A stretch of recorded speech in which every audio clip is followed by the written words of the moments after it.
आखिर 30,000 रुपये में एक मिडिल क्लास घर का बजट कैसे बनाया जा सकता है? ये बात अक्सर घरों में डिस्कस होती है कि कम आमदनी में गुजारा कैसे मुमकिन है।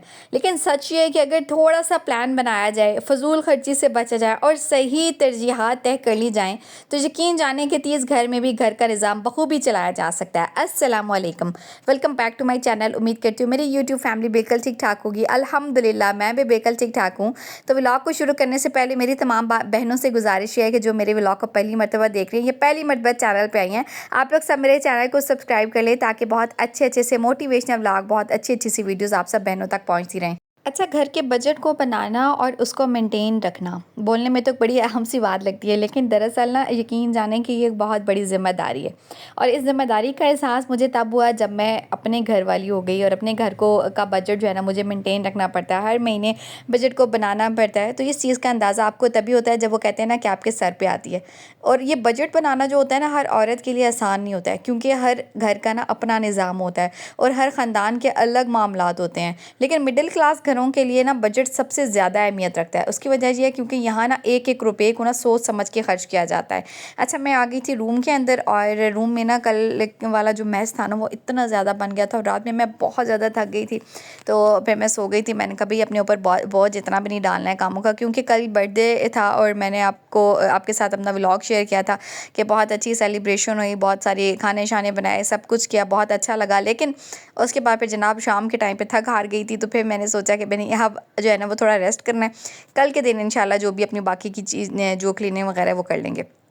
मैं आ गई रूम के अंदर, तो मैंने कहा भाई चले हिम्मत पकड़ते हैं और शुरू हो जाते हैं अपनी क्लीनिंग वगैरह। और सबसे पहले आके मैंने अपने बेड, अच्छा वो जो पत्तियां वगैरह थी ना वो तकरीबन सिर्फ 2 ही दिन अच्छी रही हैं, फ्रेश रही हैं, उसके बाद फिर वो सारी मुरझा गई हैं। और अच्छा, ये जो गुलाब के से जो गुलाब की जो पत्तियां होती हैं ना, मेरे ख्याल से ये तभी अच्छी लगती हैं जब मौसम ठंडा हो, तभी ये कोई 1 हफ़्ता 10 दिन निकाल जाती हैं। वरना अगर ना हम लोग इसको गर्म मौसम में बनवा लें या रखवा लें या किसी भी चीज़ में यूज़ कर लेना, तो ये होता है कि बहुत जल्दी मुरझा जाती हैं। पहले तो ये मिलती काफ़ी महंगी हैं और फिर अगर हम लोग इनको ला के रख भी लेते हैं ना तो 1 दिन या 2 दिन निकालती हैं, उसके बाद ये बिल्कुल मुरझा जाती हैं। तो ये काफ़ी सारी ना बिल्कुल मुरझा गई थी। फिर मैंने कहा चलें कोई बात नहीं, बेडशीट को उतारते हैं। और जो साइड टेबल्स पे रखी हुई थी वो भी फातिमा ने बस खेलते खेलते में ना सारी नीचे फेंक दी थी। मैंने कहा चलें भी इसको अच्छे तरीके से झाड़ते हैं और इस बेडशीट को बिछा देते हैं। ये मिड सीज़न की बेडशीट है, मैंने कहा चलें इसको डाल देते हैं इसी के ऊपर। वैसे तो मैंने चेंज की थी, लेकिन मेरे हस्बैंड को ना ये बेडशीट बहुत पसंद है, तो इस वजह से मैंने कहा चले भी कुछ दिन यही बिछी रही, इसी को बिछा लेते हैं वापस। अच्छा, घर के कामों का ना मैं कभी भी स्ट्रेस नहीं लेती हूँ। मेरी कोशिश होती है कि सुकून के साथ ना सारे काम मेंटेन कर लूँ। अगर कभी दिल ना भी चाहे ना तो मैं काम जो है ना वो छोड़ देती हूँ, क्योंकि मेरा मानना ये है कि सुकून और खुशी ना सबसे पहले है। अगर अगर ना आप पुरसुकून रह के अपने घर का कोई भी काम शुरू करती हैं ना, तो आप उसको बड़े सुकून से मेंटेन कर लेती हैं और आपको समझ भी आती है, उसकी एक तरतीब बन जाती है।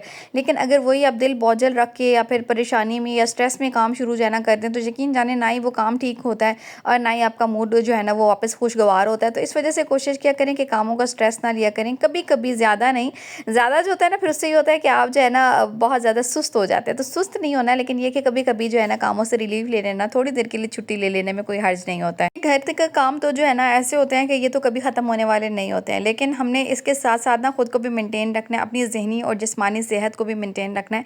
तो ये बड़ा इंपॉर्टेंट है कि आप जो भी काम करें ना बगैर स्ट्रेस के करें, पुरसुकून होकर करें, बजाय इसके कि आप टेंशन में जो है ना घर का काम करें। फिर आपका मूड ख़राब जब होता है ना, तो आपका तकरीबन पूरा दिन ही जो है ना वो अच्छा नहीं गुजरता है, आप स्ट्रेस में रहते हैं। आपका स्ट्रेस जो होता है ना और जो भी गुस्सा होता है वो आपके बच्चों पर निकलता है। तो ये एक चेन है जो आपके घर को ना बहुत बुरी तरह से डिस्टर्ब करती है। तो इस वजह से सबसे ज़्यादा इंपॉर्टेंट है आपकी मेंटल हेल्थ और आपकी फ़िज़िकल हेल्थ। जब आप बेहतर हैं, आप अच्छा महसूस कर रहे हैं, तो आपको सब चीज़ें अच्छी लगेंगी, आपको घर के काम करना भी अच्छा लगेगा। लेकिन ना आपकी मेंटल हेल्थ ठीक है, ना आपका फिजिकल हेल्थ ठीक है, तो फिर भी आप अगर काम शुरू कर देते हैं, एक तो काम आपको बोझल लगते हैं और दूसरा आपका जो कामों का स्ट्रेस है ना वो फिर बहुत सारी चीज़ों पे निकलता है।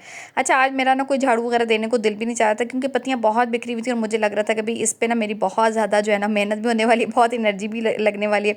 तो फिर मैंने जो है ना एक मेड को बुला लिया था। मैंने उसको बोला था, मैंने कहा चलो आके ना मुझे थोड़ा सा बस ये झाड़ू वगैरह ही लगा दो कमरे से, क्योंकि एक दफ़ा में तो साफ़ होने वाले था नहीं। और वाकई ये मैंने यहाँ से ना तकरीबन 3 मरतबा ये झाड़ू लगवाया था, तब जाके सारी जितनी कोई पत्तियाँ फैली हुई थी ना ये सारी साफ़ हुई थी। मेड मैंने जो है ना रखी कभी नहीं है, उसकी वजह यह है कि मैं सारे काम घर के खुद ही मेंटेन कर लेती हूँ और मुझे घर के काम करना ना अच्छा भी लगता है। लेकिन कभी कभी ऐसा होता है ना कि आपका दिल नहीं चाह रहा होता है, तो फिर मैं क्या करती हूँ कि इसको ना एक दिन के हिसाब से बुला लेती हूँ। उसमें ये होता है कि मुझे इसको ज़्यादा पैसे भी नहीं देने पड़ते, यानी मंथली बेसिस पे अगर आप रखते हैं तो आपको ठीक ठाक पैसे इनको पे करने पड़ते हैं। यानी एक काम के हिसाब से 5,000 6,000 तो ये ले ही लेती हैं। तो अगर मैं इसको इस तरह से बुला लूँ ना कि कभी आके मुझे झाड़ू लगा दो, यानी एक कमरे से झाड़ू लगाना है या फिर बाहर से मुझे को थोड़ी बहुत सफाई करवानी है, तो 300-400 रुपए में मुझे ये बड़ी खुशी-खुशी से काम जो है ना करके दे देती है। अच्छा, अगर बात की जाए बजट की ना, तो हर घर का अपना बजट होता है, अपने घर के अफराद के हिसाब से वो भी होता है। तो मिडिल क्लास ख़ानदानों के लिए ना सबसे ज़्यादा अहम ये होता है कि वो ना कुछ खर्च भी कर लें और बचा भी लें। तो सबसे पहले जो रकम मैं अलग रखती हूँ ना, वो ग्रोसरी और बिल्स की होती है। यानी मैं आपको अपना बताऊँ तो ये है तकरीबन 30,000 की अमाउंट, और इसके अंदर मैं एक मंथली बहुत अच्छा सा बजट बना के आपको दिखाऊँगी, जिसके अंदर हमारी ग्रोसरी भी होगी, बिल्स भी होगी, और काफ़ी ज़रूरियात जो है ना इसी 30,000 के अंदर जो है ना हम लोग मैनेज कर लेंगे। किस तरह से? तो वीडियो को एंड तक ज़रूर देखिएगा जनाब। यहाँ पे अच्छा ये 29,500 रुपए हैं, 500 रुपए मैंने इसमें से किसी काम के लिए निकाले थे, तो ये तो मैंने 30 ही रखे हुए कि इसी 30 की मैं वीडियो बना के आपके साथ शेयर करूँगी, लेकिन 500 रुपए मुझे किसी काम के लिए इससे निकालने पड़ गए थे। तो बहरहाल मैं आपको बता देती हूँ कि सबसे इंपॉर्टेंट जो होती है ना, वो 2 चीज़ें होती हैं जिनके बगैर ना किसी भी घर का निज़ाम नहीं चल सकता है। जब तक किचन भरा हुआ ना हो, और दूसरी चीज़ ये है कि आपके बिल्स जो है ना वो पे ना हो, जिनमें आपका बिजली का बिल है, गैस का बिल है, पानी है, या फिर आपके दूध का बिल है, नेट का बिल है। ये सारी चीज़ें जो है ना मैं 30,000 में किस तरह से मेंटेन करती हूँ, किस तरह से इसका बजट बनाती हूँ, आपके साथ यही इस वीडियो में शेयर करूँगी। इसके बाद ना आपकी बहुत सारी छोटी-मोटी और भी ज़रूरतें आ जाती हैं, जिसमें बच्चों की छोटी-मोटी कोई ज़रूरत आ जाती है, या कभी कोई मेहमान आ जाते हैं, या कोई अचानक से खर्च निकल आते हैं। तो इन सब के लिए ना मैं हमेशा एक पर्स अलग रखती हूँ, जो कि आपको सामने नज़र भी आ रहा होगा। और इस पर्स के अंदर ना मैंने अपने मंथली जब भी मुझे पैसे देते हैं हस्बैंड, मैं सारे जो है ना इसी के अंदर तरतीबवार जो है ना रख लेती हूँ, ताकि मैं जो है ना कोई फ़ज़ूल खर्च भी ना करूँ, और एक जो है ना मुझे तरतीब भी पता हो कि फ़लाँ जो पैसे मेरे पास पर्स में पड़े हुए हैं, वो फ़लाँ काम के लिए ही पड़े हुए हैं। प्लानिंग के बगैर जब हम लोग चलते हैं ना, तो यकीन जाने कि पैसा तो ऐसी चीज़ है कि कभी भी पूरे नहीं पड़ते हैं। लेकिन थोड़ी सी प्लानिंग और अक्लमंदी से अगर हम लोग इसको खर्च करते हैं, तो यकीन जाने कि थोड़ी सी आमदनी में भी ना बड़े सुकून से गुजारा किया जा सकता है। और मुझे लगता है कि एक समझदार औरत की निशानी ये है ना कि वो हमेशा ना फजूल खर्ची से बचती है, क्योंकि जब हम लोग प्लानिंग के साथ चलते हैं, तो यकीन जाने कि हमारी आमदनी में ना बरकत भी होती है और सुकून भी रहता है। और साथ ही साथ जब हम लोग छोटे छोटे खर्चों पर काबू पा लेते हैं, तो यकीन जाने कि अल्लाह ताला बरकत भी डाल देते हैं। कभी कोई अचानक ज़रूरत निकल आती है ना, तो वही थोड़ी सी जो बचत होती है ना हमारी, वो काम आ जाती है। यहाँ पे मैंने ना ग्रोसरी के लिए सबसे पहले 13,000 रुपए जो है ना वो अलग कर लेने हैं। एक डायरी में ले लेती हूँ, जिसके अंदर मैं नोट करती हूँ कि मैंने कितने पैसे कहाँ खर्च किए हैं, और दूसरा मैंने एक पर्ची पे जो है ना यही इस सेम अमाउंट जो है ना वो लिख लिया, और साथ ही जितने भी मेरे उस मकसद के लिए पैसे होते हैं ना, उनको मैं अलग कर लेती हूँ। अब जैसे मैंने ग्रोसरी के लिए 13,000 रुपये निकाले हैं, तो ये 13,000 ग्रोसरी के लिए ही मैं रखूँगी, और साथ ही इसके साथ जो है ना वो पर्ची भी मैं लपेट दूँगी, ताकि मुझे याद दहानी रहे कि मैंने ये 13,000 ग्रोसरी के लिए रखा हुआ है। अच्छा, मैंने आपको बताया है जैसे कि वीडियो में कि ये अपनी अपनी फैमिलीज़ के हिसाब से खर्च होता है। मेरी फैमिली चूँकि छोटी सी है, तो मेरी फैमिली के हिसाब से जो मेरी ग्रोसरी होती है वो तकरीबन 12-13,000 में काफ़ी रहती है। उसके बाद जो दूसरी चीज़ आ जाती है ना, वो हमारे होते हैं बिल, जो हमने पे करने ही करने होते हैं। और बिल ऐसी चीज़ है ना, हर घर में इसकी एक टेंशन रहती है कि भाई बिल ज़्यादा ना आ जाए, ज़्यादा ना आ जाए। तो बिल के लिए ना मैं एक प्रॉपर वीडियो जो है ना वो बना के आप लोगों के साथ शेयर कर चुकी हूँ कि किस तरह से बिजली के बिल में जो है ना बचत की जा सकती है। बल्कि जून और जुलाई तक के महीनों में जब हमारे बिजली के बिल जो है ना बेइंतहा आ रहे होते हैं, उन महीनों में मैंने किस तरह से बचत की। और ये देखें, ये हमारा अगस्त का बिल आया है, जो कि है 2,142 रुपये। तो देखें, एयर कूलर लगने के साथ साथ मेरा पंखा चलता है, माशाल्लाह फुल साइज़ की फ्रिज है। जिन्होंने मेरा होम टूर देखा है, उसके बाद मेरा चूँकि बेकिंग का बिज़नेस है, तो मेरे बीटर चलते हैं। हर तरह की जो है ना सहूलत अल्हम्दुलिल्लाह अल्लाह ने दी हुई है, तो सारी चीज़ें इस्तेमाल होती हैं। लेकिन मैंने अपनी एक तरतीब रखी हुई है, उस तरतीब के हिसाब से भी अल्हम्दुलिल्लाह मेरा जो इस दफ़ा बिल आया बिजली का, वो है 2,142 रुपये। इसके साथ ही जो गैस का बिल आता है वो होता है 1,000 रुपये। अच्छा, ये मैं ज़्यादा ही लिख रही हूँ। गैस का बिल अमूमन मेरा 600-700 से कम ही आता है, मतलब 600-700 मैक्सिमम बिल है, इससे ज़्यादा मेरा बिल नहीं आता। लेकिन जो है ना मैंने फिर भी 1,000 रुपया जो है ना वो गैस का बिल जो है ना अलग कर दिया। तो इस हिसाब से अगर देखा जाए ना, तो मैं 2 और 1 ये 3,142 रुपये बनता है। लेकिन 3,000 रुपया जो है ना मैं बिल्स के लिए अलग कर रही हूँ। बिजली और गैस के बिल चूँकि हमने पे करने ही होते हैं, और इनकी हमें सबसे ज़्यादा महीने में टेंशन होती है कि बिल आ जाएंगे और कितने आएंगे और कैसे भरे जाएंगे। तो ये सारी चीज़ें जो होती हैं ना, सिर्फ मैनेजमेंट से ही आपकी जो है ना वो हो सकती हैं। तो बहरहाल यहाँ पे मैंने बिजली का बिल जो है ना वो भी, और गैस का बिल जो है उसको भी अलग से रख लिया। उसके बाद जो इंपॉर्टेंट चीज़ वो होता है दूध। दूध तो हर घर में आता है, और चाहिए भी होता है, क्योंकि चाय बनती है, बच्चों ने पीना होता है। और साथ ही साथ नेट का बिल जो है ना वो चूँकि मेरा नेट जो शेयरिंग में, तो 1,000 रुपये मुझे उसका बिल देना होता है। तो इस तरह से मैं तकरीबन 7,000 रुपये दूध और नेट का बिल जो है ना ये अलग कर दूँगी। चलें, 30,000 रुपये में से मेरा तकरीबन 7,000 दूध और नेट का बिल भी अलग हो गया। अच्छा, ये वो चीज़ें हैं ना इंपॉर्टेंट, जिनके बगैर आपका गुजारा नहीं है। आपने बिल भी देना है, आपको महीने में दूध भी चाहिए, आपका इंटरनेट है उसको भी आपने ज़रूर जो है ना वो अपना रखना है। उसके बाद फिर आपकी ग्रोसरी है। अच्छा, ये सारी चीज़ें जब हो जाती हैं ना, तो आप बिल्कुल पुरसकून हो जाते हैं कि जो इंपॉर्टेंट काम है ना हमारे, वो यही थे, वो हो चुके हैं। उसके बाद क्या आ जाता है वो भी मैं आपको आगे चल के बताती हूँ, लेकिन इसके लिए ना मैं आपको बताऊँ कि ये पर्स जो है ना ये मैंने अलग रखा हुआ है। ये वो उन पर्सेज़ में शामिल नहीं है जो आप कहीं भी बाहर जाते हैं तो उठा के ले जाते हैं। जब आप कहीं भी बाहर जाते हैं तो उठा के ले जाते हैं तो खामखा में आपके जो पैसे हैं ना वो फजूल जो है ना वो ज़रूर खर्च हो जाते हैं। तो कोशिश किया करें कि जिस पर्स में ना आपने मंथली ग्रोसरी की और मंथली खर्चों के पैसे रखे हुए ना उस पर्स को अलग ही रखें। अच्छा, उसके बाद जो मेरे पास बच गया है ना वो है तकरीबन 6,500 रुपये। अब 6,500 रुपये में आपका क्या क्या आएगा वो भी मैं आपको बता देती हूँ। अच्छा, यहाँ पे है कि अगर आपके घर में कोई मेहमान आ जाते हैं ना तो उसके लिए आप 3,000 रुपये का बजट अलग कर दें, ठीक है। 3,000 रुपये में अच्छा मोस्टली जो है ना मेहमानों का आना एक दफ़ा होता है मंथ में या 2 दफ़ा होता है, और अगर 1,000 रुपये भी आप उनके लिए रखें ना एक टाइम के लिए, और वो भी खाने के मेहमान जो आपके होते हैं, मगर आप अगर मतलब मिडिल क्लास घरों में ज़्यादा से ज़्यादा ये होता है कि कोई मेहमान आ जाए तो आप पुलाव बना लेते हैं या साथ कोई मतलब इस तरह की कोई चीज़, तो उसमें मैक्सिमम आपका 1,000 रुपया खर्च आ जाता है। और मेहमान भी रोज़ रोज़ नहीं आते, वैसे तो अल्लाह की रहमत है वो जब भी आते हैं आपके घर से कितनी बीमारियां लेके जाते हैं, और मेहमान अपना रिस्क जो है ना वो साथ लेके आते हैं। इस मामले में आपने अल्लाह पे भरोसा रखना है।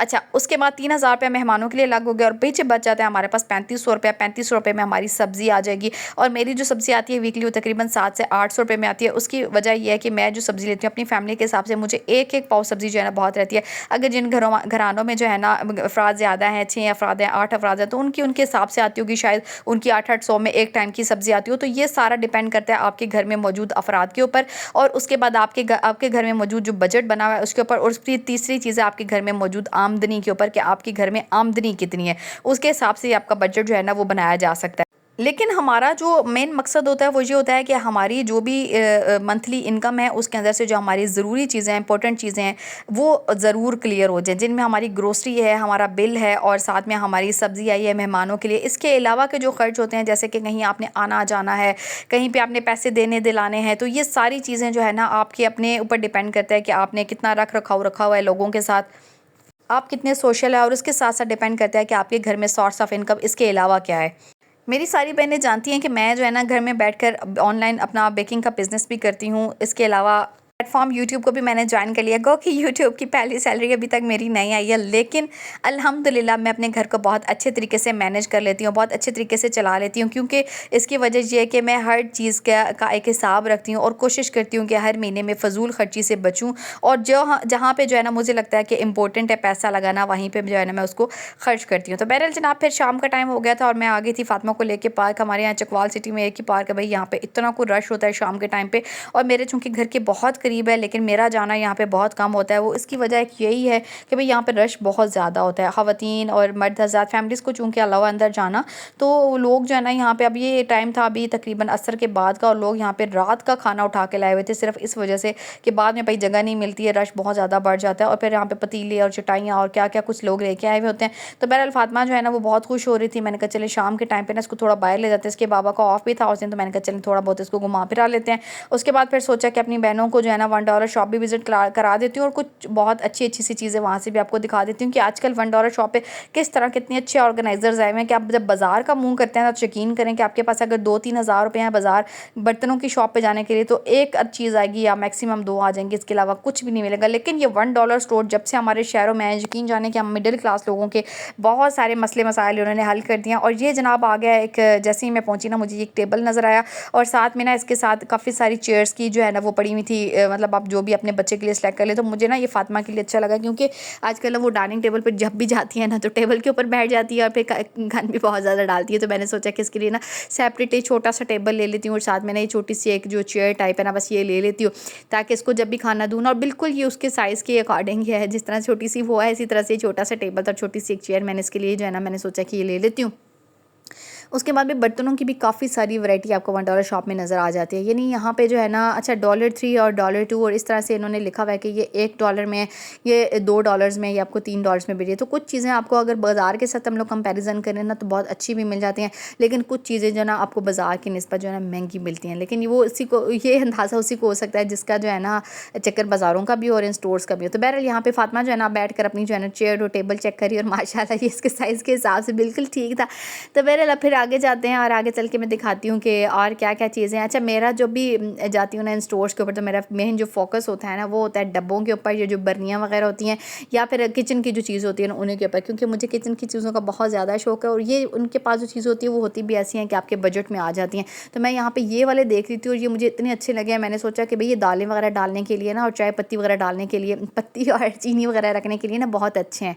तो मैंने सोचा कि ये मैं ना एक दफ़ा आके फिर ले जाऊँगी, क्योंकि अभी जो मैं पेमेंट लाई हुई थी वो इतनी ही थी कि भाई उसमें मुश्किल फातिमा की कुछ छोटी मोटी चीज़ें आ जाएंगी, और वो तो जैसे ही यहाँ पे जाती गई ना तो उसको सारी चीज़ें अपनी नज़र आई थी। उसके बाद ये जो छोटे छोटे से बाउल है ये ढक्कन के साथ, यार मुझे नहीं पता इसको डब्बे बोलते हैं क्या बोलते हैं, लेकिन ये भी मुझे अच्छे लगे थे। और मैंने से ये पूछी थी कि ये $1 में एक है या सारे हैं, तो उन्होंने बोला था कि $1 में ये 4 हैं। तो मुझे ये भी जो है ना रीज़नेबल लगे थे। मैंने सोचा कि हाँ ये वाकई जो है ना अच्छे हैं, मतलब क्वालिटी जो है ना इसकी अच्छी है। अगर कंपेयर कीजिए बाकी डॉलर शॉप्स की बर्तनों के साथ ना, तो मुझे इस डॉलर शॉप की जो चीज़ों की जो क्वालिटी थी ना वो अच्छी लग रही थी। उसके बाद ये मैंने वाइट कलर में देखे और ये भी मुझे ना बड़े प्यारे लग रहे थे, और ये उठाने में भी ना काफ़ी हैवी थे। इस तरह नहीं था कि कोई लो प्लास्टिक था, मतलब लो क्वालिटी का प्लास्टिक था, ऐसा नहीं था। इसका जो प्लास्टिक था ना वो भी बहुत अच्छा था। अच्छा, अपनी सिटी की ना मुख्तलिफ डॉलर शॉप्स का मैं विज़िट करती रहती हूँ, लेकिन अभी जो है ना मैंने जो किया था, ये हमारे तलागंग रोड पे बेसमेंट में एक डॉलर शॉप बना हुआ है, वहाँ पे मैंने इसका विज़िट किया। अच्छा, उसके बाद फिर मैं ये देख रही थी कि छोटे छोटे से जो है ना स्पाइस बॉक्स जो है ना ये भी आए हुए हैं। अच्छा, पहले जो आपको मिलते थे वो 6 वाले ही मिलते थे और ये काफ़ी महंगे मिलते हैं। अगर बाज़ार में हम लोग लेने जाए ना 6 वाले तो काफ़ी महंगे मिलते हैं, तो अब इन्होंने ना ये 3-3 के भी बना दिए हैं। तो अब $1 शॉप से आपको ये भी मिल जाते हैं। ये देखिए एक इस तरह का ये बना हुआ है, ऑर्गेनाइज़र बोलेंगे इसको, क्या बोलेंगे, मिसालों वाला डब्बा, जिसके अंदर 4 पोर्शन जनाब बने हुए हैं। तो हम लोग 4 तरह की चीज़ें इसके अंदर डाल के रख सकते हैं। यानी छोटी छोटी सी किचन की जो है ना चीज़ें इस तरह की हैं यहाँ पे, मतलब जो आपको जो है ना काफ़ी काम दे जाती हैं किचन में। उसके बाद यहाँ इस तरह के स्टैंड हैं या इनको जो है ना बास्केट्स कह लें या जो भी कह लें, तो ये भी बहुत अच्छे है। उसके बाद मुझे फातिमा के लिए ना स्कूल की एक बॉटल चाहिए थी पानी वाली। अच्छा, मैंने कुछ टाइम पहले ना विज़िट किया था, हमारे यहाँ चकवाल में एक मॉल है उसका, तो वहाँ पर जितनी भी बॉटल्स थी ना वो सभी जो है ना वो 1500, 1800, 2000, बल्कि मैंने 4-4, 4,500 हज़ार तक की बॉटल्स भी वहाँ पे देखी हैं बच्चों के लिए, और जो हार्डली जिसमें 1-1.5 गिलास या 2 गिलास पानी आता है, शायद वो इम्पोर्टेड है, इसी वजह से उनके रेट्स जो है ना वो उसी हिसाब से हैं। लेकिन सॉरी, लेकिन चूंकि हमने जो भी काम करना होता है ना अपने बजट के अंदर रह के करना होता है, तो मैंने सोचा भाई ये कुछ दिन लेके जाएगी, फिर इसका दिल भर जाना है, फिर इसने कहना है कि मामा मुझे चेंज करनी है। तो मैंने सोचा कि कुछ इस तरह की ले लूँगी भाई, अगर मुझे जो है ना वो निकालनी भी पड़ती है ना तो मुझे उस चीज़ का दुख ना हो कि भाई मैंने इतनी महंगी इसको लेके दी, क्योंकि बच्चों की पसंद ऐसी होती है भैया, एक दफ़ा आप उनको ले देना तो उसके बाद अगर उनको कोई नई पसंद आ जाती है ना चीज़, तो फिर वो जाती है ज़ाया। तो इस वजह से मैंने सोचा कि मैं ऐसी चीज़ इसके लिए लूँ ना जो एक तो हमारे बजट में भी आ जाए, और दूसरा अगर मुझे कल कल चेंज भी करनी पड़ती है तो कम से कम मुझे इस चीज़ का दुख ना हो कि मैंने इसको बहुत महंगी लेके दी। और वैसे भी ना मैं बच्चों को बहुत महंगे खिलौने और महंगी चीज़ें लेके देने के ना हक में नहीं हूँ। उसकी एक वजह ये है कि भाई बच्चे जो है ना उनका दिल बहुत जल्दी भर जाता है खिलौनों से भी, और हर तक कि बेशक आप उनको कितने ही महंगे खिलौने क्यों ना लेके दें। तो बहरहाल यहाँ पे मुझे जो है ना ये वाली जो बॉटल थी ना इसके हिसाब से फातिमा के मुझे ये बहुत अच्छी लगी थी, और यहाँ पे मैं इसको दिखा रही थी। मैंने कहा चले आपको पसंद है, तो इसने बोला कि जी मामा मुझे पसंद है, तो मैंने सोचा कि चलें भाई ये ले लेते हैं, और ये इसके लंच बॉक्स के कलर के साथ मैच भी हो रही है। तो बाकी जो भी प्रिपरेशन है इसके स्कूल की इंशाल्लाह मैं आपके साथ नेक्स्ट व्लॉग में ज़रूर शेयर करूँगी कि मैंने इसके लिए जो भी चीज़ें ली हैं, जो भी इसके कपड़ों की तैयारी मैंने की है, क्योंकि अभी फ़िलहाल जो है ना इसका यूनिफॉर्म है। और यहाँ पे लंच बॉक्स की भी ना एक बहुत अच्छी वैरायटी थी, तो मैं ये देख रही थी कि जो है ना लंच बॉक्स भी अब आपको $1 शॉप पे बहुत अच्छे मिल जाते हैं। नहीं बाज़ार में आप पता करें ना, अच्छा पहले तो ये होता है ना कि बाज़ार जाएँ आप, पहले दुकानदारों के मुँह देखें, उनके इतने बड़े सूजे हुए मुँह होते हैं, वो नहीं वो सीधा मुँह बात करना पसंद ही नहीं करते हैं। उसके बाद फिर जब आप उनके साथ रेट बनाते हैं तो उसमें आपको ऐसे ज़बरदस्त जवाब मिलते हैं, तो फिर दिल ही नहीं चाहता है कि बंदा ऐसी जगहों का रुख करे जहाँ पे आपको ना एक वैसी सरदर्दी हो। तो ये स्टोर जिस तरह के भी आपको पता है कि एक चीज़ जो है ना वो 280 की मिल रही है आपको $1 में, तो आपको उतने की ही मिलेगी। तो मैं इस वजह से प्रेफर करती हूँ कि बजाय इसकी कि बाज़ार जाएँ और फिर जाके वहाँ पे लोगों से मुँह मारें, बेहतर यह है कि आप इन्हीं के पास चलें। छोटी मोटी जो घर की ज़रूरत की चीज़ें होती हैं ना वो सब यहाँ पे मौजूद होती हैं, आप यहीं से ले लें। उसके बाद ये स्टैंड मैंने देखा, ये भी मुझे अच्छा लगा कि छोटी मोटी चम्मच वगैरह लटकाने के लिए ये भी एक अच्छा मतलब किचन टूल है। ये बॉटल्स मैंने देखी थी तो ये भी बहुत अच्छी थी, ये भी 280 की एक थी। यानी इस तरह की छोटी मोटी बहुत खूबसूरत चीज़ें जो है ना अब $1 शॉप्स पे भी आने लग गई हैं। तो ये जो है ना आपके घर के एक तो बजट को भी कंट्रोल में रखती हैं, आपकी इनसे काफ़ी सारी बचत भी हो जाती है, और जो आपकी वक्ती ज़रूरत एक होती है ना वो भी पूरी हो जाती है। तो मैंने जनाब आज की वीडियो यहीं तक थी। उम्मीद करती हूँ आज का व्लॉग आपको पसंद आया, और अगर मेरी बहनों को आज का व्लॉग पसंद आया तो लाइक कमेंट शेयर ज़रूर कीजिएगा। अपना बहुत सारा ख्याल रखिएगा और मुझे अपनी दुआ में याद रखिएगा। और हाँ, चैनल जो मैंने नए हैं चाहते सब्सक्राइब कर लीजिएगा। तो इन प्लेटों की भी कीमत बता दूँ, ये 2200 इसकी क्या प्राइस है इसकी? तकरीबन 8 से 9 मतलब किस हिसाब से जनाब बन रही मिलती है है? आपके कितने साथ डॉलर वीडियो का? नेक्स्ट ब्लॉग में। बहुत सारा ख्याल रखिएगा और मुझे अपनी दुआ 8 में डॉलर याद की एक है। रखिएगा। अल्लाह हाफिज़।